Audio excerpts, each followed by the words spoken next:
Say. Thanks, Papa. Mum's all sad. We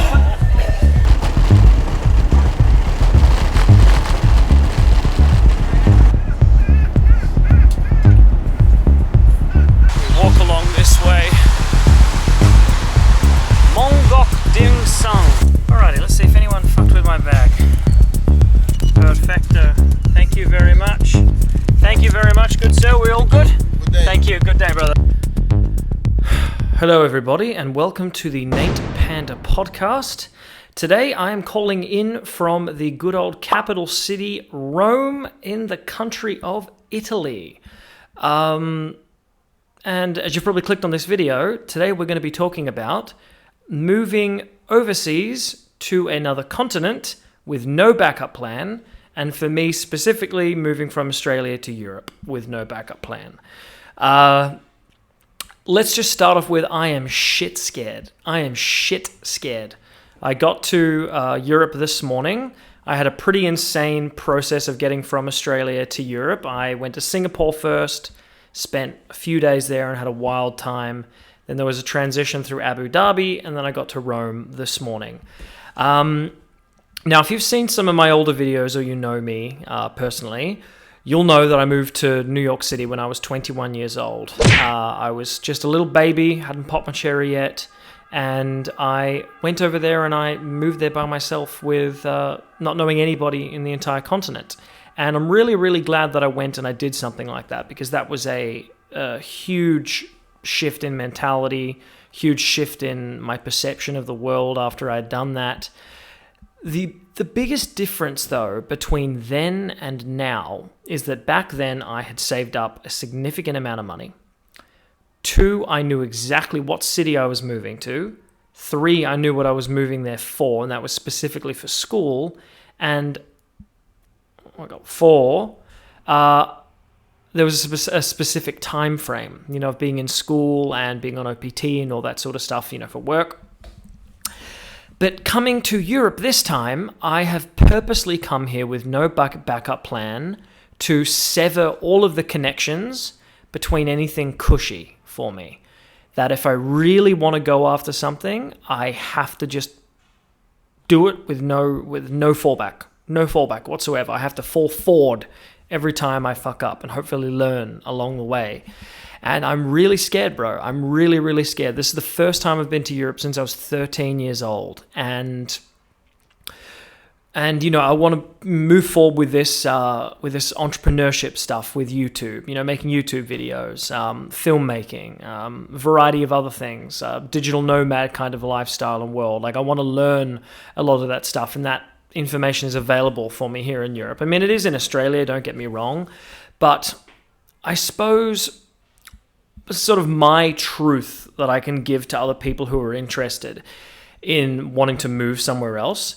If you have an intuition that the country that you were born into, or the city that you've been living in, or the city where your family's in, or whatever, if you have an intuition and a feeling that that place is not actually serving you very well with either who you are as a person or what you want to do with your life, then I would highly recommend looking at the options that are available to you to moving overseas. First step would be look at your passport and see what it grants you. If you're an Australian or New Zealand or Canadian, American, British, for example, you have so much access to working holiday visas around the world. It could be 1 year, 2 year, 3 year long, and that gives you a chance to actually move somewhere and work. You can also get visas for having a sort of a specialty sort of skill. You can go somewhere to study, or you can just go traveling a shit ton and then find people that you love, or a city that you love, and then figure it out from there. And that's one thing I want to do on this trip, because I don't know exactly where I'm moving to.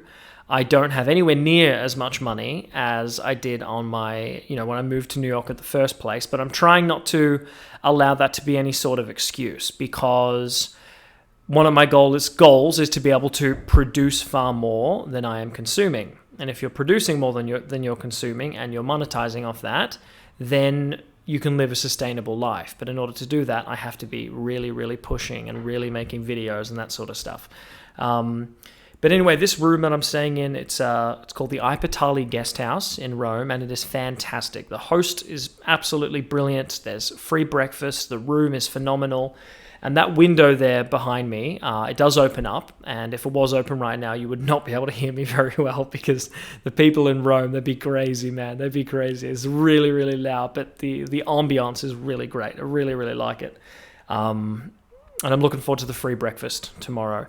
And today I'm probably not, I did a little bit of exploring earlier today, but because I've had such a long journey and I'm going to be back in Rome for like 4 nights in about 2.5 weeks' time, I may not go like exploring a ridiculous amount, but I have been vlogging like nonstop. Like I've been vlogging like literally 24/7. And I'm really, really happy because I want to be just churning out some really, really good content for you guys.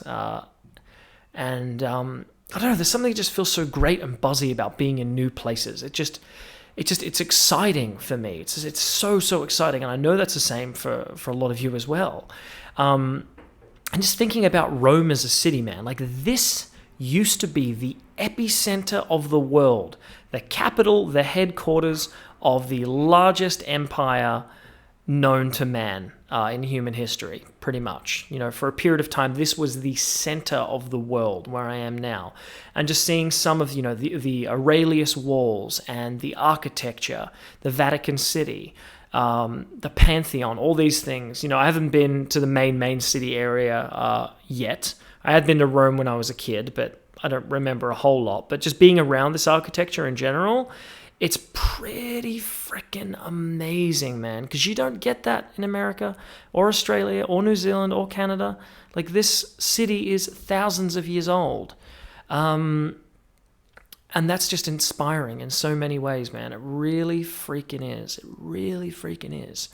Yeah, don't get me wrong. I'm nervous as, I'm super goddamn nervous. Again, this is my first day in Europe. But I keep reminding myself, that when there is 100% uncertainty, there is 100% possibility. And go out of your comfort zone. Meet people. You never know where an opportunity lies, or where something you didn't think was going to happen, or something sort of an opportunity you didn't think was going to arrive has all of a sudden arrived. And I think that that's absolutely amazing. Like, it's absolutely amazing when something like that does happen. And I certainly hope that it does to some capacity, particularly, in the digital nomad world, creating videos. I miss acting. Like, I really, really miss acting. And maybe even other things that I haven't done, because I'm trying to avoid a fixed mindset. I've been reading an amazing book by MJ DeMarco called Unscripted, which I highly recommend reading. And he talks about a lot of these dichotomies between the majority of people and the very small few people who sort of, have a real entrepreneurial kind of spirit. And one of the things he talks about is how 99% of people have a fixed mindset, thinking that, I can't do this thing, I'm only good at this thing, or, oh no, I'm not that kind of person, I'm only this kind of person. When the growth mindset is never putting yourself into a category, just being like, okay, I haven't had a history of doing this thing, but you know what, fuck it, maybe let's go and do that. Let's do this, let's do that. Yeah, we can try this, absolutely. And not locking yourself in a particular cage. And along with that comes a lot of excitement, because I've had a fixed mindset for many years, man. Like, I really, really have. And the last 6 months have really been going against that, focusing more on a growth mindset, being like, there's no particular category that you should be in. You're not a this and you're not a that. And you're not one particular thing and you're not another particular thing. You're very broad. But you can still be highly focused in your instead of your field. But in terms of like things you can do, whether you can dance or whether you can swim or whether you can rah-rah and rah-rah, it's all possible. Even if it's just, you just trying it pretty much. Anyway, that's me rambling a little bit, but please comment down below which country you're from or city you're from, and any place that you think you might want to move to and why, because I'd really, really like to know that. Definitely leave a like on the video, subscribe, hit that notification bell. I'm going to be making so many videos that I'm really, really excited to get out to you. Keep in mind, there might be a bit of a waiting period, because even though I'm shooting a lot, the next 12 days I'm going to be in a city in Italy that has no Wi-Fi. So I'm not going to be able to upload anything for a little while, most likely. So I just wanted to let you know. But anyway, I will catch you in the next one. See ya.